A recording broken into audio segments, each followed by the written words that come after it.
చిరంజీవి అంటే mega collections లోనే కాదు ట్రెండ్ లోనూ అలాగే ఉంటోంది.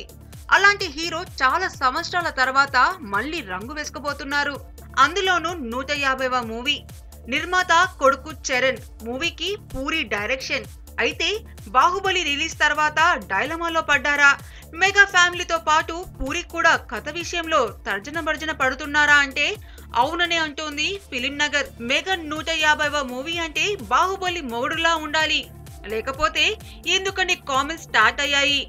ఆ రేంజ్ లో మూవీ అంటే పూరి వల్ల కాదని, రాజమౌళి వల్లే సాధ్యం అవుతుందని ఇండస్ట్రీ టాక్.